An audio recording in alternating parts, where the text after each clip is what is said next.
Mais um dia de leitura aqui comigo. Hoje nós vamos meditar mais um capítulo que é Santa Maria, Mãe de Deus. Vamos lá ver o que é que esse livro aqui, o que é que esse capítulo traz pra gente. Santa Maria. Assim começa a segunda parte da Ave Maria. Os estudiosos dizem que existem relatos da primeira parte desde o século IV. Recolhe as palavras do anjo e de Isabel, provenientes do Evangelho de Lucas. A segunda, ao contrário, aparece uns 1000 anos depois. E é bonito que a segunda parte começa com o tema da santidade. Na exortação apostólica Gaudete, o Senhor escreveu: gosto de ver a santidade no povo de Deus paciente, a santidade da porta ao lado, daqueles que vivem perto de nós e são um reflexo da presença de Deus. E acrescenta uma imagem maravilhosa, a classe média da santidade. A santidade de Maria é mais fácil de dizer do que compreender. É ter a plenitude do Espírito em si mesmo. Maria é o que é precisamente pelo fato de estar repleta do Espírito Santo. A expressão a classe média da santidade não é minha. Eu a roubei de um escritor francês, Joseph Malegue. Foi ele que ousou dizer: o escândalo e a dificuldade não é entender se Deus existe, mas compreender que Deus se fez Cristo. Esta é a perplexidade. E a Virgem Maria está no centro dessa perplexidade. A santidade está no centro dessa complexidade. Não podemos entender a santidade sem entender esse sentido complexo que Deus se fez Jesus Cristo, ou seja, verdadeiro homem como nós e verdadeiro Deus. A santidade de Maria é a plenitude do Espírito Santo.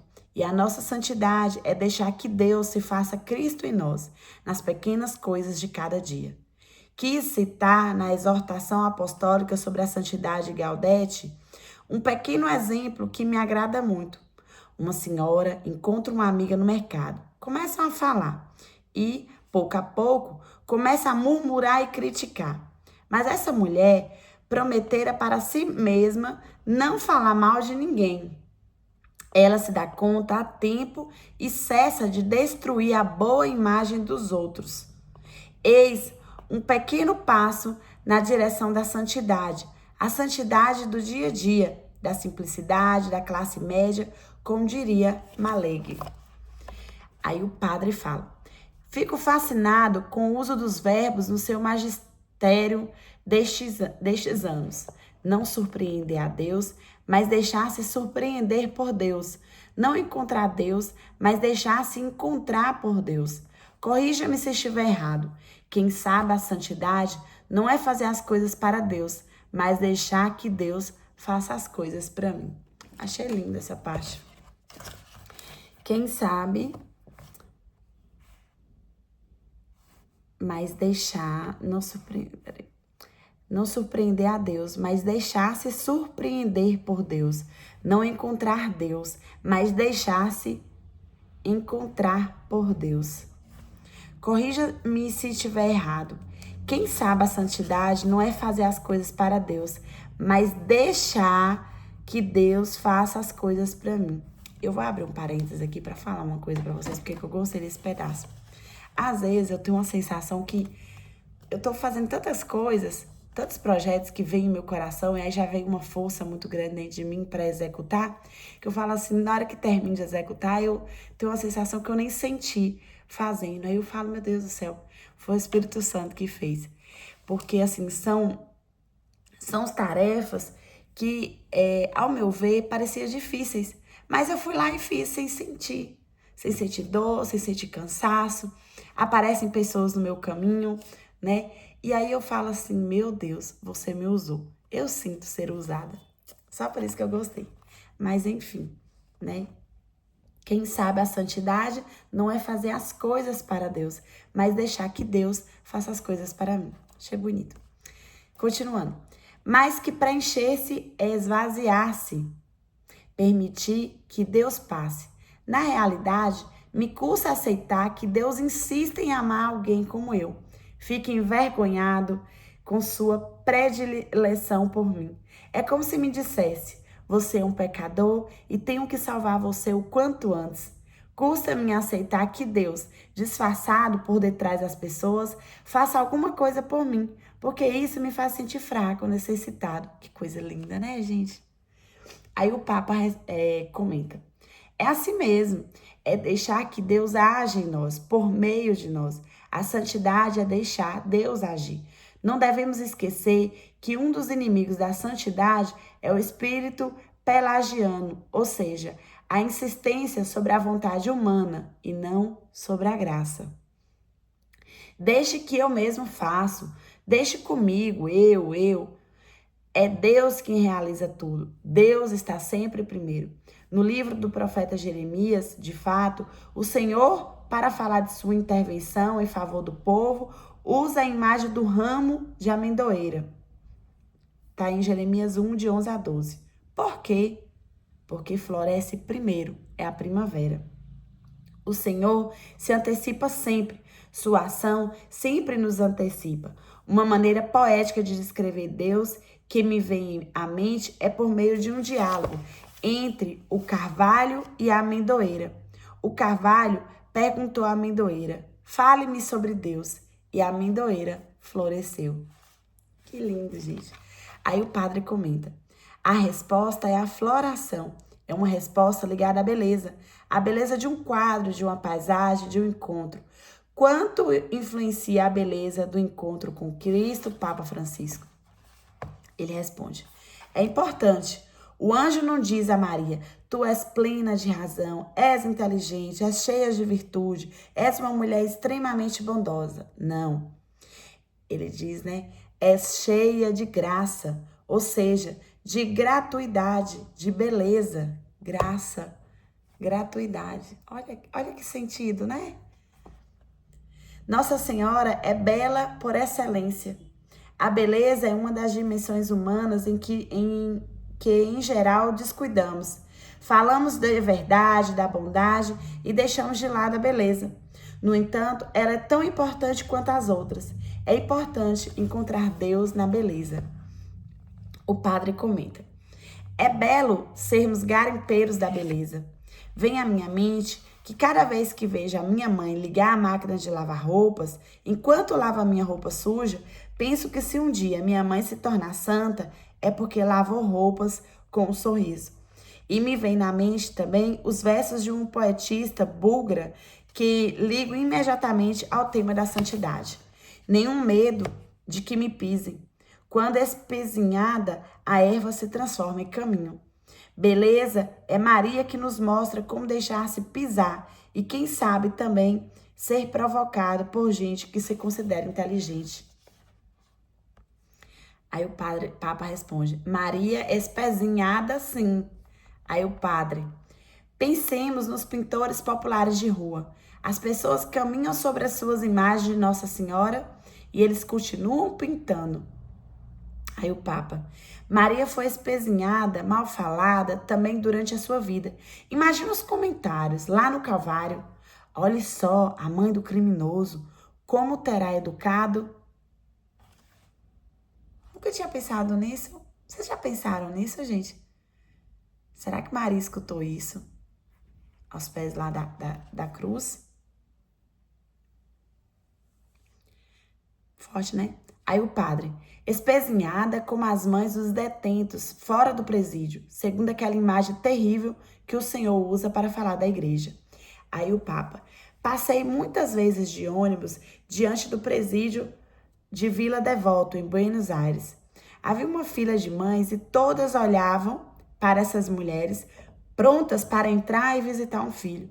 Não é difícil imaginar a humilhação que deve sofrer uma mulher, os registros. Mas não importa, é por um filho. Se deixam espezinhar, o que importa é o filho. A Maria importava o filho, não os comentários dos outros. Por isso, ela estava no Calvário. Mas ali também o filho a abandona. Não somente porque abandona a vida, ele lhe diz: agora terás outros filhos. E dá a nós todas a sua mãe, que nos dá a luz na cruz. Nossa, que lindo, né? Maria deu a luz na cruz. Nossa, eu tô achando esse... Olha, eu tô arrepiando. Essa parte bem forte mesmo. E aqui traz uma oração, a Imaculada Conceição. E eu vou ler essa oração para vocês. Se vocês quiserem, pode fechar os olhos aí enquanto escutam. Muita gente, eu sei que tem escutado esses capítulos fazendo almoço, fazendo as coisas dentro de casa, costurando, lavando vasilhas. Então, aproveita esse momento, faz essa pausa, respira fundo, que eu vou fazer uma oração à Imaculada Conceição. Virgem Santa e Imaculada, que sois a honra do nosso povo e a guardiã solícita da nossa cidade, a vós nos dirigimos com amorosa confiança. Toda sois formosa, ó Maria, em vós não há pecado. Suscitai em todos nós um renovado desejo de santidade. Na nossa palavra, refugia o esplendor verdade. Nas nossas obras, ressoe o cântico da caridade. No nosso corpo e no nosso coração, habitem pureza e castidade. Na nossa vida, se torne presente toda a beleza do Evangelho. Toda sois formosa, ó Maria. Em vós se fez carne a palavra de Deus. Ajudai-nos a permanecer numa escuta atenta de voz do Senhor. O grito dos pobres nunca nos deixe indiferentes. O sofrimento dos doentes e de quem passa necessidade não nos encontre distraídos. A solidão dos idosos e a fragilidade das crianças nos comovam. Cada vida humana sempre seja, por todas nós, amada e venerada. Toda sois formosa, ó Maria. Em vós está a alegria plena da vida beatífica com Deus. Fazei que não percamos o significado do nosso caminho terreno. A luz terna da fé ilumine os nossos dias. A força consoladora da esperança oriente os nossos passos. O calor contagiante do amor anima o nosso coração. Os olhos de todos nós se mantenham bem fixos em Deus, onde está a verdadeira alegria. Toda sois formosa, ó Maria.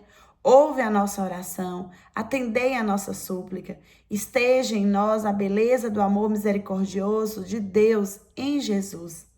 Seja esta beleza divina a salvar-nos, a nós, a nossa cidade, ao mundo inteiro. Amém. Que coisa linda, gente. Que coisa linda, né? Esse pedaço que eu li para vocês nesses 13 minutos foi o Santa Maria. Né? Por que Santa Maria? Agora a gente vai falar um pouquinho sobre Mãe de Deus. Tão forte, tão discutido, tão polêmico, né? Particularmente eu achei o Santa Maria lindo. Lindo, lindo mesmo. Agora, Mãe de Deus. Santa Maria, Mãe de Deus. Quem sabe não pensemos o suficiente que na Ave Maria não dizemos Mãe de Jesus, mas dizemos Mãe de Deus. A memória volta para aquele famoso concílio de Éfeso no ano de 431. 200 bispos, diante de um povo que aclamava Maria, Mãe de Deus, em grego, Theotokos. É muito bonito pensar que Deus, o Deus que nos ensinaram a imaginar idoso, de barba branca, é um menino nos braços de sua mãe. Não existe mais aquela distância entre mim e Deus. O Papa fez esse comentário, o padre fez esse comentário e o Papa agora vai fazer o dele. Aquele povo sabia o que dizia, não apenas gritava. Segundo a tradição, traziam porretes nas mãos. Era isso que estava reservado para os bispos, caso não tivesse proclamado a Virgem Maria como Mãe de Deus, os porretes. Aí o padre fala, muda tudo entre dizer Mãe de Jesus e Mãe de Deus. O Papa, o povo conhecia a verdade. Maria é verdadeiramente a Mãe de Deus. Deus se torna pequeno, assim se entende o que Paulo, na carta aos Filipenses, disse ao Filho de Deus, que, embora sendo de condição divina, se humilhou a si mesmo, fazendo-se obediente até a morte e a morte da cruz. Deus carregou sobre si todos os nossos pecados. Paulo pensava, Deus se fez pecado. Não fez pecados, mas se fez pecado por nós. E Maria é a mãe do santo e dos pecadores, de todos nós. O Padre. É incrível a simbiose entre a mãe e o filho. Em Belém, no Egito, em Jerusalém, nós nos encontramos sempre juntos, a mãe com o filho. Gosto de uma frase de São Luís: é mais fácil dividir a luz do sol que separar Maria de Jesus. Quem sabe também Maria tenha vivido uma noite escura na sua fé, sobretudo naqueles 30 anos de vidas escondidos. Havia lhe dito, ele será grande, será o Filho de Deus. E ela via Jesus fazer o que faziam todas as outras crianças. E depois, consertar cadeiras, mesas, janelas. Também para Maria, a fé deve ter sido uma luta. Quem sabe quantos pensamentos, quantas obscuridades também dentro de seu coração pensando, este é meu filho, mas antes é meu Deus. Nossa, que forte, gente. Imagina carregar o Filho de Deus no seu ventre, né? E você pensar e falar, este é meu filho, mas antes é meu Deus. Esse é o assombro de Maria e depois a luta final, porque a cruz não estava apenas no suplício de Jesus, mas também na luta de Maria. Tomemos o Stabat, não sei se lê esses nomes. O Stabat seduziu tantos compositores, lhes atraiu, porque é um mistério, o mistério de Maria ao pé da cruz. Nesse combate, também ela lutou, como havia lutado Jesus na noite anterior, no Horto das Oliveiras, para acolher a vontade do Pai. Aí o padre pergunta, Maria era inquieta? Aí o Papa responde, era inquieta. Não se pode conceber a santidade sem a inquietude.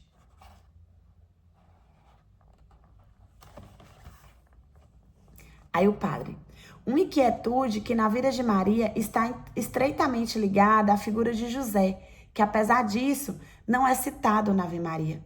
Existe uma imagem, uma ladainha que repito sempre em meu interior. Santa Maria, esposa de José. Rapaz, eu nunca tinha pensado nisso. Por que na Ave Maria não fala o nome de José? Vamos continuar. Existe uma imagem, uma ladainha que repito sempre em meu interior. Santa Maria, esposa de José. Teresa d'Ávila dedicou seu primeiro convento a São José. Uma das fábulas mais belas que o Senhor, Papa Francisco, conta ao mundo é a de São José dormindo. Quem foi São José na vida de Maria? Bora lá, olha o que o Papa responde. Foi o esposo. E Maria, certamente, jamais disse a José, eu sou a mãe de Deus, você é o empregado de Deus. Ao invés disso, ela disse, você é meu esposo, eu sou virgem. José também o é. Mas você é meu esposo. Era submissa a seu esposo, como era comum na cultura do seu tempo.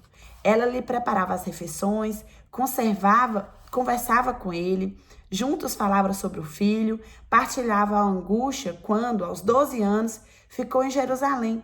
Angústia de um marido e de sua esposa, angústia de pai e mãe. A normalidade na virgindade, e ela escutava José. As grandes decisões eram tomadas por José, como era normal naquela época. José recebia em sonho as mensagens de Deus. Ela é a cheia de graça. Ele é o justo, um homem praticante da palavra de Deus. Belo casal. Eu amo essa imagem que eu tenho aqui, ó. Eu sou cheia de imagens. Mas eu amo essa imagem aqui, né? Porque tem José, ele grandão, e Maria sentada com Jesus. É a minha imagem preferida que eu tenho. Eu gosto de ter imagens em casa para que meus filhos visualizem aquilo que eu falo, aquilo que eu tento ensinar para eles, né? Então, aqui José grande, protetor, né? Apesar de Maria gerar Jesus, eles tem uma família. Aqui cada um tem seu papel dentro da família. E José é o protetor, é José que carrega aqui a luz, né? Maria carregou a luz do mundo, mas José tá aqui ao lado, iluminando, ajudando a iluminar, né? Eu acho essa imagem linda, mas eu vou continuar, senão o vídeo fica muito grande. Depois eu mostro o tanto de imagens que eu tenho aqui. Tenho aqui uma bem grandona que é de Santana, ó. Essa daqui é Santana com Maria, né? A mãe, Ana, a mãe de Maria. Gosto muito. Vamos lá. Papa Francisco. O que eu observei? Há também uma anunciação a José. O anjo lhe aparece em sonho e lhe diz para não ter medo. Lá em Mateus 1, 20, 21. Porque na história da salvação, também ele estava envolvido. E existe aquela imagem a que se refere a Dom Tonino Belo, de José, que está dormindo, está roncando e Maria escuta. Sim, o Papa fala, sim, a anunciação a José. E não esqueçamos a delicadeza com que José pensa em repudiar Maria em segredo, a fim de não lhe provocar qualquer mal. Preparou tudo para ir embora e para que as pessoas, inclusive, dissessem: olha só que pessoa malvada abandonou uma garota grávida. Toma sobre si a culpa, porque é o justo o homem da justiça. O anjo lhe anuncia a verdade e ele obedece. O padre. Papa Francisco, me chama a atenção um gesto que o senhor sempre faz antes de partir em viagem. Vai até a Basílica de Santa Maria Maior, onde está a imagem de Maria Salos, salvação do povo romano, e deposita um buquê de flores. O gesto de um menino que corre até sua mãe. Seus olhos se cruzando com o olhar de Maria chamam minha atenção. O que o Papa enxerga dentro dos olhos de Maria? Ele responde: é uma longa história essa de Santa Maria Maior. Antes de me tornar Papa, vim muitas vezes a Roma para alguns sinodos ou para reuniões dos dicastérios, dos quais era membro. Costumava ir às igrejas que conhecia. São Pedro, Igreja de Jesus, Santo Inácio e Santa Maria Maior. Geralmente eu ia a Santa Maria Maior. Não sei porquê, mas Nossa Senhora, a mãe, sempre me atraiu. Remeto-me um pouco à experiência da Virgem de Guadalupe no México. É bonito, certamente, olhar para a Virgem, porém é ainda mais bonito deixar-se contemplar por ela, deixar-se contemplar e lhe dizer tudo sabendo que ela olha para você.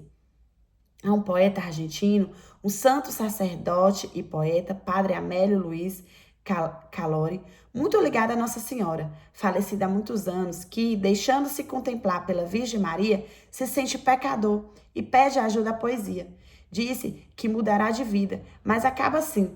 Essa tarde, senhora, la promesa é sincera, por las dudas no vide desejar la lave afuera. Meu Deus, eu não acredito que eu li isso, não. Senhora, a promessa é sincera. Por via das dúvidas, não se esqueça de deixar a chave do lado de fora. Naquele tempo, em Buenos Aires, uma mãe, quando saía e não havia guarda noturno, deixava a chave no jardim sobre uma pedra. Olha para mim, sou pecador, mas a senhora sempre me deixa a chave na mão. Que lindo! Essa poesia sempre me fez bem. E também eu repito, deixe sempre a chave nas minhas mãos. Que lindo, ele fala sobre poesia. E o livro que eu estava lendo ontem, vou até encerrar hoje, que é Crer ou Não Crer, é uma conversa de Padre Fábio de Mello com o ateu. Padre Fábio de Mello fala que encontra muito mesmo Jesus, o contato dele se faz através da música, através da arte, né? Então, existem várias formas de a gente se aproximar muito de Deus e a arte, a poesia, né? A música é uma dessas formas, né? O Senhor se encarnou em Maria. Mãe de Deus é o título mais importante de Nossa Senhora. Mas alguém poderia perguntar, por que dizer Mãe de Deus e não Mãe de Jesus? Alguns, no passado, pediram para nos limitarmos a isso, mas a igreja afirmou, Maria é Mãe de Deus. Devemos ser gratos a ela, porque nessas palavras se encerra uma verdade esplêndida sobre Deus e sobre nós mesmos. Ou seja, desde que o Senhor se encarnou em Maria, desde então e para sempre, traz a nossa humanidade agarrada a Ele, Já não há Deus nem homem. A carne de Jesus tornou de sua mãe, contínua, ainda agora a ser dele e para sempre será. Dizer mãe de Deus lembra-nos isto. Deus está perto da humanidade, como a criança da mãe que a traz no ventre. A palavra mãe, mater, remete também para a palavra matéria. Em sua mãe, o Deus do céu, o Deus infinito, fez-se pequenininho, fez-se matéria, não só para estar conosco, mas também para ser como nós. Eis o milagre, eis a verdade, a novidade.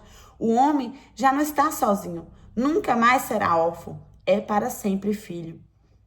O ano tem início com essa novidade e nós a proclamamos dizendo assim: Mãe de Deus. É a alegria de saber que a nossa solidão está vencida. É a maravilha de nos sabermos filhos amados, de sabermos que essa nossa infância nunca mais nos poderá ser retirada. É nos espelharmos em Deus, frágil e menino nos braços da mãe, e vermos que a humanidade é querida e sagrada para o Senhor. Por isso, servir-se à vida humana é servir-se a Deus e toda a vida, desde a vida no ventre da mãe até a vida envelhecida, atribulada e doente, a vida incômoda e até repugnante, deve ser acolhida, amada e ajudada. No Evangelho do Natal, da Mãe de Deus, se diz apenas uma frase: guardava todas essas coisas, meditando-os no seu coração. Está em Lucas 2,19. Guardava, simplesmente guardava. Maria não fala. Dela, o Evangelho não cita uma palavra sequer em toda a narração do Natal. Também nisto, a mãe se associa ao filho. Jesus é infante, ou seja, sem palavra. Infante vem inclusive do latim, que diz o que ainda não fala. Ou seja, sem palavra. Ele, o verbo, é a palavra de Deus, que muitas vezes, de muitos modos, falam nos tempos antigos. Hebreus 1:11. Agora, na plenitude do tempo, Gálatas 4:4, está mudo. O Deus, na presença de quem se guarda silêncio, é um menino que não fala. A sua majestade é sem palavras. O seu mistério do amor desvenda-se na pequenez. Essa pequenez silenciosa é a linguagem de sua realeza. A mãe associa-se ao filho e guarda tudo em silêncio. Maria guardava, continua o Evangelho, todas essas coisas, meditando-as. Quais eram essas coisas? Eram alegrias e aflições. Por um lado, o nascimento de Jesus, o amor de José, a visita dos pastores, aquela noite de luz, mas por outro, um futuro incerto, a falta de uma casa, porque não havia lugar para eles na hospedaria. Lucas 2:7.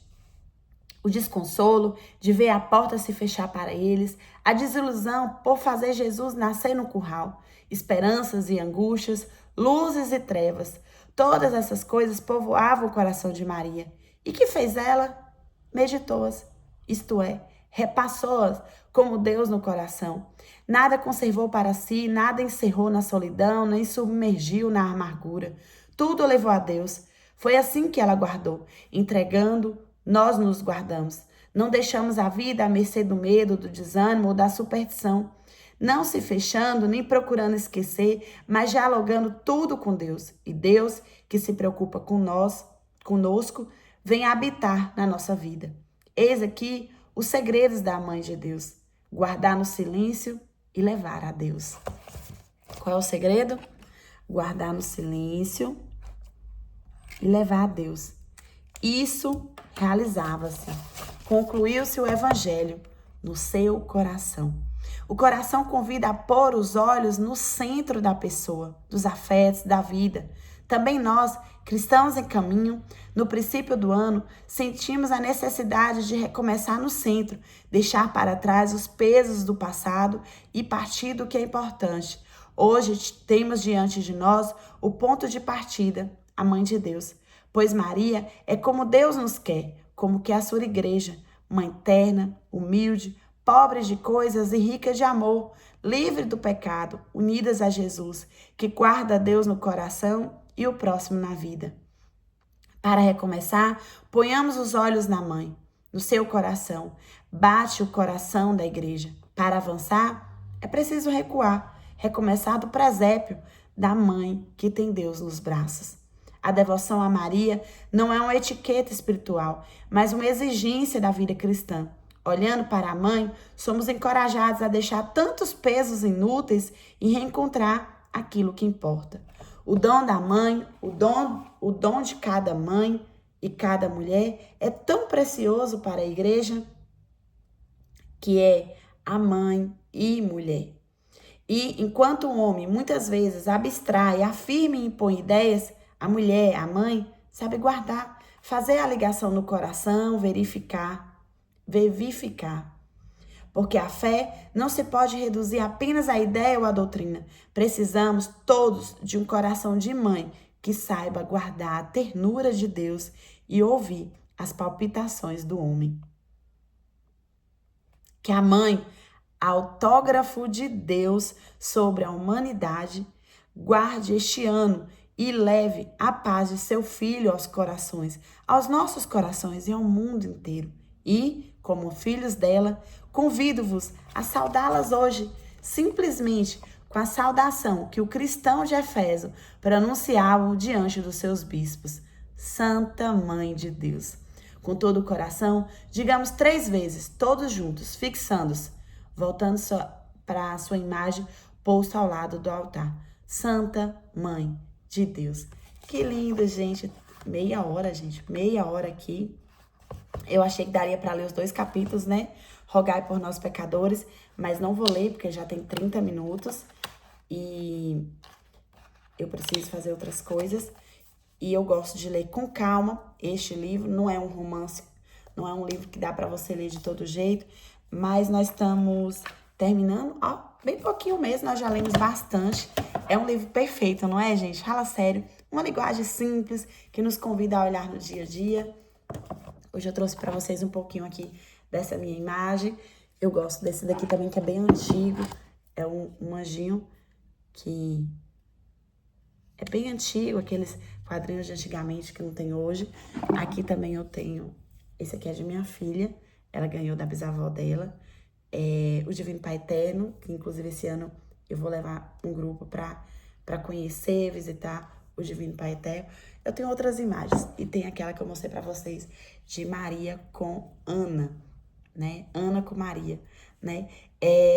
Aqui fala sobre a primeira missa do ano, que é uma missa de preceito, ou seja, todo católico, verdadeiramente católico, precisa participar.